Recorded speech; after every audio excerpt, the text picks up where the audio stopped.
Bangladesh Bharat cricket লড়াই মানেই এক উত্তেজনার নাম। আইসিসি চ্যাম্পিয়ন্স ট্রফির এ গ্রুপে এই ম্যাচ দিয়েই মিশন শুরু হচ্ছে দু দলের। ইন্ডিয়া বাংলাদেশ এরকম তো একটা এক্সাইটমেন্ট থাকেই। আমার মনে হয় যে প্লেয়াররা এটা নিয়ে খুব বেশি চিন্তা করে না, প্লেয়াররা তাদের প্ল্যান কিভাবে এক্সিকিউট করবে এটা নিয়ে বেশি ফোকাস থাকে এবং মাঠে যত কাম থাকা যায় ওই জিনিসটা নিয়ে চিন্তা করে সবাই। রিয়াদ ভাই, মুশফিক ভাই, আমি আশা করব যে তারা তাদের ওই এক্সপিরিয়েন্সটা এখানে শো করবেন। সম্প্রতি ফর্ম বিবেচনায় দুর্দান্ত রোহিত কোহলিদের ভারত। ইনজুরির কারণে জাসপ্রীত বুমরা না থাকলেও সেটাকে অ্যাডভান্টেজ হিসেবে নিচ্ছে না টিম বাংলাদেশ। তবে সব দলকে হারানোর সক্ষমতা আছে টাইগারদের, জানিয়েছেন অধিনায়ক শান্ত।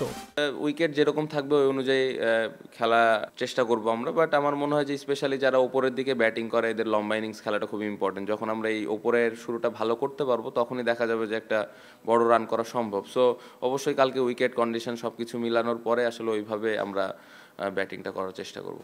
আমরা অতীতে এরকম করেছি, এরকম অনেক বড় বড় রান করেছি।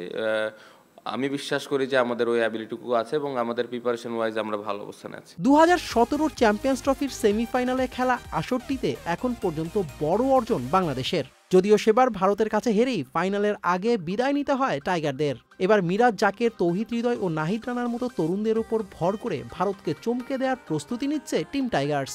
যে তিনজনের নাম বললেন তিনজনই ভালো খেলছেন, রিসেন্টলি ভালো অবস্থানে আছেন। সো এটা আমাদের টিমের জন্য একটা ভালো দিক। আমি আশা করব যে কালকে যেই খেলবেন টিমের জন্য সর্বোচ্চ দিয়ে চেষ্টা করবেন। রানা অবশ্যই দেখেন যেরকম বোলিং করছে অবশ্যই ওর উপরে একটু বাড়তি নজর থাকবে, বাট ওকে দেখে কখনোই মনে হচ্ছে না যে ও প্রেশারের মধ্যে আছে বা এত বড় টুর্নামেন্টে আসছে। খুবই নর্মাল আছে, ওর প্র্যাকটিসটাও ঠিকমতো করে যাচ্ছে। আর প্র্যাকটিস ম্যাচে হারার বিষয়ে যেটা বললেন যে এটা নিয়ে আসলে কোনো ধরনের কোনো ইফেক্ট পড়বে না। ডিসেম্বরে ওয়েস্ট ইন্ডিজ সিরিজের পর আন্তর্জাতিক ওয়ানডে খেলা হয়নি টাইগারদের।